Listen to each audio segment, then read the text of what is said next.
Si vous possédez un véhicule à motorisation essence, vous avez probablement été confronté plus d'une fois au choix suivant. Dois-je remplir le réservoir de samplon 95 ou de samplon 98 ? D'autant que certains affirment que se tromper de carburant peut endommager votre moteur. Pour démêler le vrai du faux sur cette question, il est tout d'abord nécessaire de clarifier à quoi correspondent les indices 95 et 98. 1888, Allemagne. Cela fait 12 ans qu'un certain Karl Benz travaille sur un véhicule pouvant se mouvoir de façon indépendante. De toutes les énergies et motorisations disponibles à l'époque, c'est le moteur à combustion interne alimenté au pétrole qu'il choisit pour équiper son invention. Le moteur de Karl Benz fonctionnait sous une pression très basse. Dans les années qui suivirent, les ingénieurs motoristes cherchèrent rapidement à augmenter la pression à l'intérieur des moteurs destinés aux automobiles. Pour comprendre pourquoi, il nous faut tout d'abord nous pencher sur la notion de travail mécanique. Le travail mécanique est l'énergie produite lorsqu'une force déplace un objet. Le travail s'exprime donc dans une unité d'énergie. La puissance est une grandeur mathématique correspondant à un travail effectué dans un temps donné. Dans un moteur à combustion interne, le déplacement de chacun des pistons est donc à l'origine de la création de travail mécanique. Et donc, en prenant en compte le temps de déplacement, de puissance. Le travail mécanique effectué par un gaz dans un cylindre est donné par l'intégrale de la pression multipliée par le changement de volume. Ainsi, dans un moteur à combustion interne, plus le gaz dans le cylindre monte en pression, plus le travail mécanique généré par celui-ci augmente. Ce travail étant ensuite transmis à la tête du piston relié au vilebrequin par la bielle, on comprend donc pourquoi l'augmentation de la pression à l'intérieur du cylindre fut, dès les débuts de l'automobile, un objectif partagé par tous les ingénieurs motoristes. Seulement voilà, ils butèrent rapidement sur l'un des effets collatéraux de cette stratégie. Pour le comprendre, il nous faut nous pencher sur la loi des gaz parfaits. Énoncée en 1834 par l'ingénieur français Émile Clapeyron, elle établit une relation directe entre la pression d'un gaz, son volume, le nombre d'entités élémentaires que compose ce type de gaz, modulé par une constante universelle, et la température de celui-ci. L'enseignement: pour un gaz donné et à volume égal, augmenter sa pression a donc pour conséquence directe l'augmentation de sa température. Et c'est exactement ce qui s'est passé lorsque les ingénieurs cités plus haut appliquèrent cette stratégie aux premiers moteurs à combustion interne. Les températures observées à l'intérieur de la chambre de combustion se sont mises à augmenter. Et à mesure que croissait la pression et donc la température à l'intérieur des cylindres, un phénomène étonnant émergea. Il s'agit de la génération de cliquetis. Celui-ci fut observé dès la fin du XIXe siècle. À mesure qu'ils tentaient de faire monter les moteurs en pression, les ingénieurs motoristes notèrent qu'ils se comportaient de manière anormale. En effet, ces moteurs se mettaient à émettre des bruits suggérant que des séries d'impacts étaient assénées à l'intérieur de ceux-ci. Les ingénieurs anglophones attribuèrent à ce phénomène le terme de coup ou knocking en anglais. Le son généré étant de nature métallique, les ingénieurs francophones désignèrent ce phénomène sous le terme de cliquetis. Expliquons-le. Selon la loi des gaz parfaits dont nous avons parlé tout à l'heure, lorsque la pression des gaz dans un cylindre augmente, la température de ceux-ci augmente également de manière proportionnelle. Oui, mais voilà, la pression dans un cylindre n'est jamais parfaitement répartie. Il arrive donc que des zones dans celui-ci se trouvent en surpression. Dans ces endroits, la température peut alors excéder celle de l'inflammation spontanée du carburant. D'autant qu'un moteur à combustion interne génère de la chaleur non pas seulement par compression des gaz, mais par combustion de ceux-ci.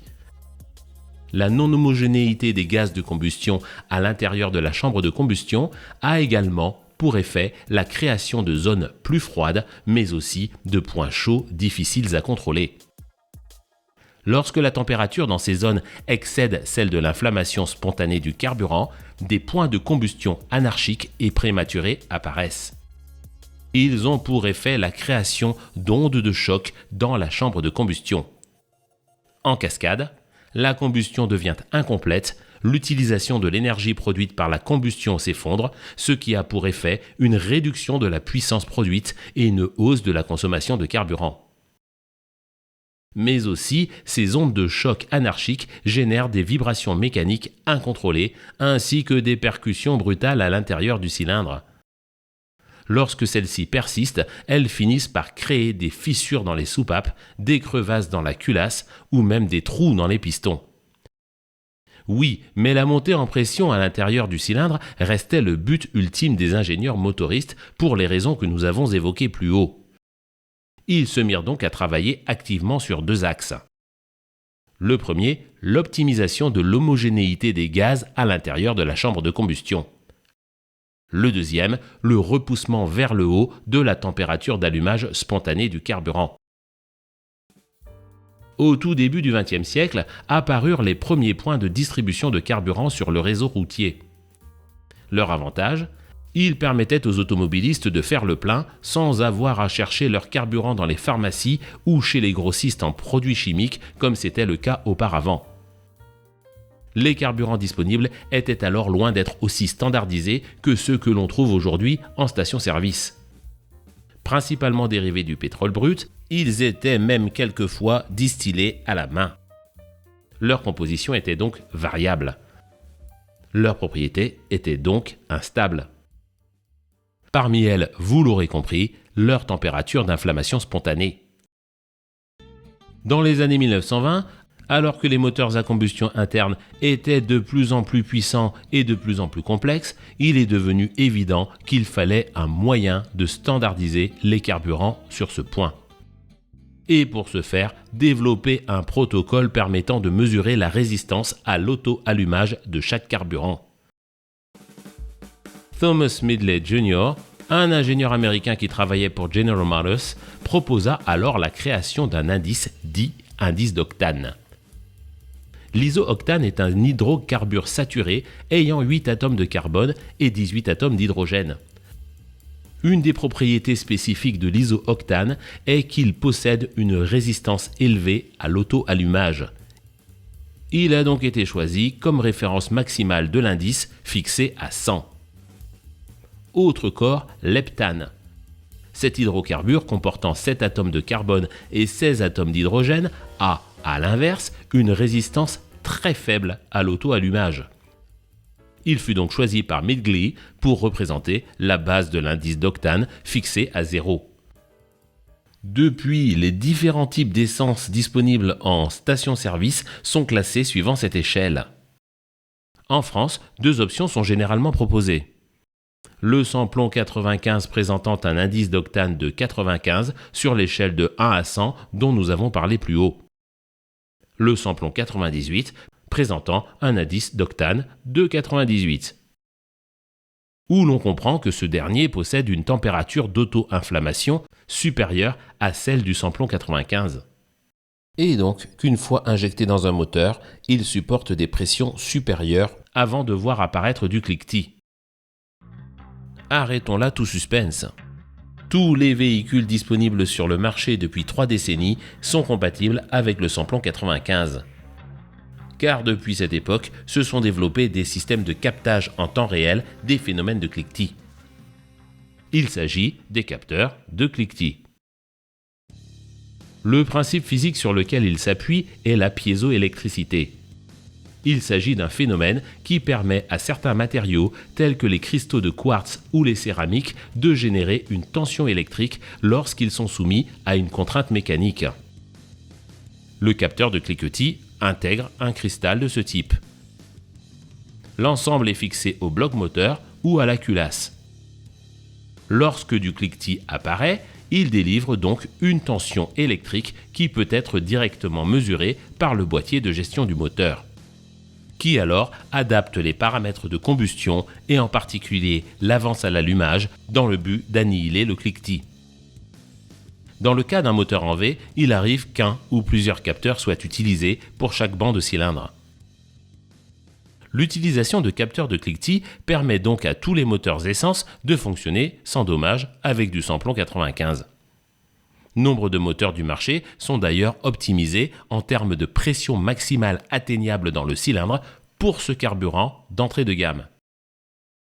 Dans un tel cas, l'utilisation de samplon 98, si elle n'est pas du tout dangereuse, n'aura toutefois pas le moindre avantage. Mais en revanche, elle aura un inconvénient réel, payer son carburant plus cher pour un résultat pas supérieur. Cependant, certains moteurs sont, durant leur conception, optimisés non pas pour l'utilisation de samplon 95, mais de 98. Parmi ceux-ci, on trouve généralement les moteurs à haute performance, tels que ceux montés sous les capots des voitures de sport. Une des caractéristiques récurrentes de ce type de moteur est la pression élevée des gaz à l'intérieur de la chambre de combustion. Les gestions électroniques de ces types de moteurs sont de fait spécifiquement programmées pour leur permettre de tirer parti de la meilleure résistance à l'auto-allumage du samplon 98. Dans ce cas, et sauf mention explicite du constructeur, l'utilisation de samplon 95 ne sera d'aucun risque. Cependant, elle aura pour effet la réduction des performances du moteur, voire, dans certains cas, la hausse de la consommation de celui-ci. Si vous possédez un de ces véhicules, la façon la plus simple de vous en assurer est de consulter la notice d'entretien de celui-ci, qui vous fournira toutes les informations dont vous avez besoin à ce sujet. Merci à tous d'être fidèles à cette chaîne. Si vous ne l'êtes pas encore, assurez-vous bien de vous abonner et d'actionner la cloche pour être notifié lorsque de nouvelles vidéos sont publiées.